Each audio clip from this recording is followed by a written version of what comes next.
Bonjour Hervé de Chilas, bienvenue. Bonjour Thomas. Vous êtes donc le président de Nexroad, vous publiez un guide, un livre blanc sur l'état des routes et ponts de France. On va en détailler le contenu, le constat, l'usage qui pourra en être fait notamment par les décideurs publics. Mais d'abord, Nexroad, c'est quoi votre métier? Expliquez-moi. Alors Nexroad est une ingénierie spécialisée dans l'audit et la gestion des routes et des ouvrages d'art. Ouais. Nous avons 200 collaborateurs sur le territoire français, donc au plus près des gestionnaires de ce patrimoine, qui en France sont les collectivités en très grande partie, mais également les sociétés d'autoroutes.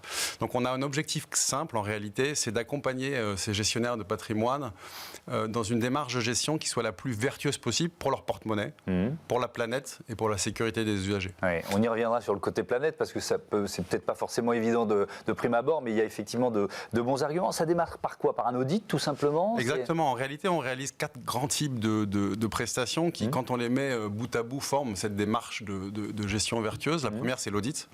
Donc, c'est le diagnostic de l'état des routes et des ponts. Donc, on a un certain nombre de mesures qui caractérisent l'état des routes. On localise les dégradations. Mais on ne s'arrête pas là. On comprend ces dégradations parce qu'une dégradation sur une route, c'est d'une certaine manière un vieillissement prématuré de travaux qui ont été réalisés. Donc, il faut comprendre tout ça. Donc, ça, c'est la phase d'audit. La deuxième étape, une fois qu'on sait de quoi on parle, c'est une phase de conseil et de programmation. Donc, on s'assied avec les gestionnaires et on établit avec eux, en fonction de leurs priorités politiques, financières, environnementales, transition climatique, on établit des scénarios d'entretien et on programme les travaux et on dimensionne les travaux par rapport à ça. Okay. Donc, ça, c'est la deuxième étape. Troisième étape, c'est le contrôle. Une fois que les travaux sont lancés, on contrôle la bonne mise en œuvre des travaux. Vous ne faites pas les travaux, mais vous les contrôlez, c'est ça? On les contrôle, absolument. Et la quatrième étape, c'est l'aide à la décision, c'est-à-dire qu'on organise toute la data, parce que la data routière sur le trafic, sur l'état des routes, c'est une data massive, assez complexe à gérer. Et donc, on restitue cette donnée sous forme de cockpit de pilotage aux gestionnaires pour leur donner la capacité de prendre du recul. Et ça veut dire quoi? Anticiper sur les périodes où il y a, je pose une question de B aussi, un plus de trafic, cette data, qu'est-ce que ça donne comme info, par exemple? Cette data, ça permet de comprendre, on a quelques centaines, quelques milliers de kilomètres de routes et de ponts à gérer. Quels sont les endroits qui sont les plus critiques, où est-ce que le trafic passe, quelles sont nos priorités, et de faire remonter, on en parlera aussi peut-être, de la donnée qui vient directement des véhicules, des particuliers qui circulent sur ces routes-là. Ouais. Donc vos clients sont les collectivités, les sociétés d'autoroutes aussi? Également, absolument. Elles font pas ce métier elles-mêmes en quelque sorte, les sociétés? Non, il y a un certain nombre de... Elles sont davantage dotées en ingénierie, en matérisme, mais elles s'appuient quand même sur nous pour certaines des phases que je vous ai décrites ici. D'accord. Donc il y a un peu plus d'un an, c'était en mars 2022, la Cour des comptes dressait un bilan de l'état de nos routes et ponts, je disais, préoccupant. C'était quoi les conclusions de ce rapport? Alors, peut-être juste avant pour les spectateurs, pour expliquer situer le cadre. Contexte, les routes et les ponts en France, donc on a plus d'1 million de kilomètres de routes, donc c'est 3 fois la distance entre la Terre et la Lune. On a environ 250 000 ponts en France. On dit que c'est le premier patrimoine de l'État, donc ça a une valeur financière qui est absolument colossale, mais au-delà de ça, d'un point de vue usage et sociétal, c'est considérable. C'est-à-dire que 9 Français sur 10 utilisent la route tous les jours, donc en voiture, en moto, mais de plus en plus en vélo aussi. C'est ce qui permet d'emmener les enfants à l'école, d'aller voir les parents, les grands-parents. La route va partout, donc elle permet aussi d'acheminer, par exemple, les secours dans les endroits les plus reculés. Donc en fait, la route, on y pense peu parce qu'elle est là et on la voit tous les jours, mais c'est clairement le premier réseau social en réalité en France. Et économique aussi. Et économique aussi. Si la route est défectueuse, l'économie va en pâtir. Exactement. Donc une fois que ce cadre est posé, effectivement, la situation n'est pas bonne. C'est-à-dire qu'à la fois en instantané, en tendance, la situation n'est pas bonne. Donc la France perd des places. Elle est passée de la première à la 18e place dans un classement mondial sur l'état des routes en 10 ans. Entre dans les 10 dernières années, on va dire, la dernière fois que ce classement a été établi. D'accord. On était premier dans les années 2010 et on est 18e. Absolument. Par manque d'entretien, tout simplement. Alors, pour plusieurs raisons. Donc, la Cour des comptes, de ce point de vue-là, a fait un travail fantastique et on partage très très largement le diagnostic qui a été fait. Je mettrai en avant peut-être 2 raisons structurelles qui nous paraissent importantes. La première, c'est un problème de compétence. C'est-à-dire qu'on a donc un mouvement de décentralisation qui fait que les gestionnaires aujourd'hui sont des collectivités de taille assez variable, mais dont certaines sont des communautés de communes ou des communes. Et on a aujourd'hui, par manque de compétences, quelque part, les bonnes pratiques de gestion et les méthodes ne sont pas suffisamment connues chez les gestionnaires. Première raison. Deuxième raison, c'est probablement le regard qui est porté sur ce sujet par les décideurs. On a tendance... Pas assez politique, en quelque sorte. Probablement. On a tendance à considérer que c'est un sujet technique, on le laisse aux techniciens. Et du coup, ça devient une variable d'ajustement budgétaire assez souvent. Alors qu'il y a toutes les dimensions dans ce sujet pour en faire un sujet éminemment politique. À la fois, c'est des montants très importants dans l'entretien des routes. C'est plus de 14 milliards à l'échelle du pays. C'est, comme on l'a dit, le premier réseau social en France. Donc, probablement que le regard porté est un sujet. Et donc, du coup, la situation aujourd'hui, on est très souvent dans une logique d'entretien curatif.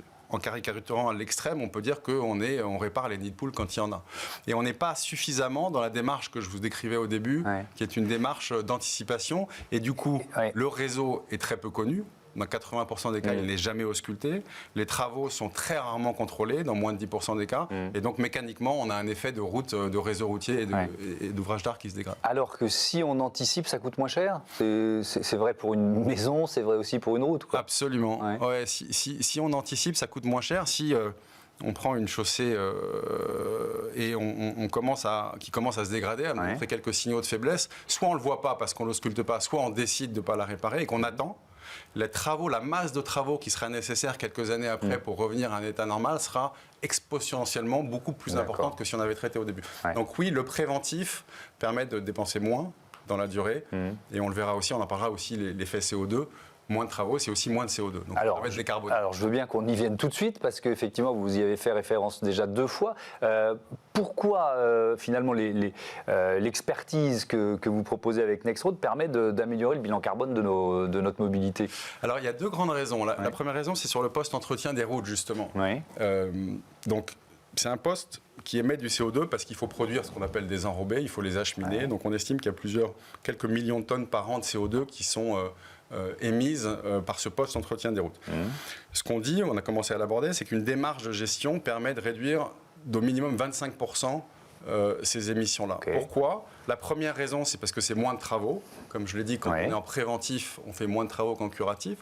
La deuxième raison, ou plutôt une deuxième illustration, c'est le contrôle des travaux.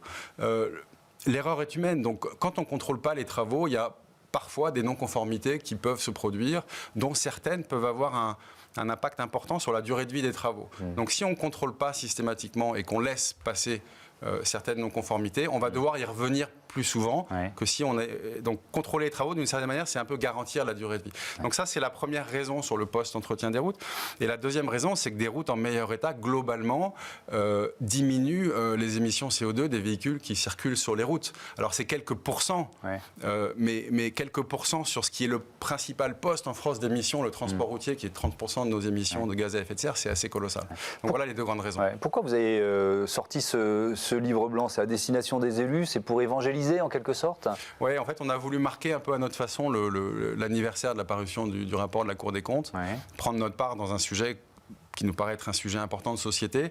Et l'angle qu'on a choisi, en effet, c'est d'interpeller les décideurs qui, certes, ont plein de sujets à traiter, mais pour leur faire prendre conscience de l'importance des sujets et surtout leur apporter 2 bonnes nouvelles.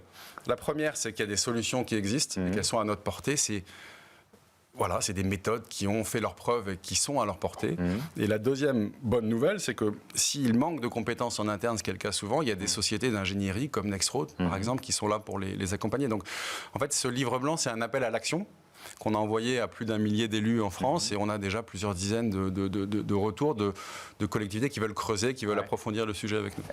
On peut peut-être aussi partager quelques exemples. Moi, j'aime beaucoup faire ça dans cette émission de bonnes pratiques. Ce qui marche déjà ailleurs, ça peut donner envie à des entrepreneurs ou à des élus de faire la même chose, quoi. Alors, les bonnes pratiques, j'en ai cité une, c'est mettre en place cette démarche de gestion. Et donc, de baisser de 25% ses budgets, ses émissions. Une deuxième, c'est contrôler systématiquement les travaux. Il y a un retour sur investissement qui est assez rapide, très rapide. Une troisième, par exemple, c'est d'utiliser les données qui viennent des véhicules connectés, je l'ai abordé, pour parfaire la connaissance de son réseau. On a aujourd'hui tout un tas d'informations qui ne sont pas utilisées, qui viennent des véhicules de monsieur et madame, tout le monde, et qui permettent, en détectant des coups de frein, des coups de volant, d'identifier, un complément pour identifier des zones un peu dangereuses. Donc ça, on peut les capter et on peut utiliser ces données, ce qui permet aussi d'associer l'usager, utiliser ces données pour parfaire la connaissance de son réseau. Et peut-être une autre bonne pratique. C'est vrai qu'il y a des applis qui permettent d'aller plus vite sur les routes. On signale quand il y a des nids de poules. Ça, c'est pas suffisamment utilisé par les collectivités, par exemple? Pas suffisamment. C'est cette idée-là, quoi. C'est cette idée-là. Et après, en revanche, c'est identifier les endroits, c'est important, mais c'est là où l'ingénierie vient derrière, c'est de comprendre pourquoi il y a des dégradations et comprendre la bonne manière de les réparer. Peut-être une autre bonne pratique sur la gestion de l'eau, qui est quand même un sujet assez majeur pour nous tous. Traditionnellement, l'eau et la route ne font pas bon ménage, donc la stratégie consiste à évacuer l'eau d'une certaine manière, à empêcher qu'elle pénètre dans la route pour ne pas l'abîmer. Or, il existe des techniques qui ne sont pas adaptées à tous les cas, mais qui néanmoins permettent de chausser, qui permettent de stocker l'eau. Et donc, plutôt que de l'évacuer et de considérer que l'eau est un déchet, de considérer que c'est une ressource, de la stocker localement pour pouvoir l'utiliser à proximité de la route. Donc, ce type de bonnes pratiques, d'une certaine manière, il y en a beaucoup. Et ça témoigne du fait que mettre davantage de matière grise dans la gestion de son patrimoine routier, ça permet de répondre à tout un tas de défis d'aujourd'hui. Merci beaucoup Hervé Tchilaz et à bientôt sur Bismart. On passe à notre zoom sur le cap des 100 000 bornes de recharge électrique publique, cap passé en France.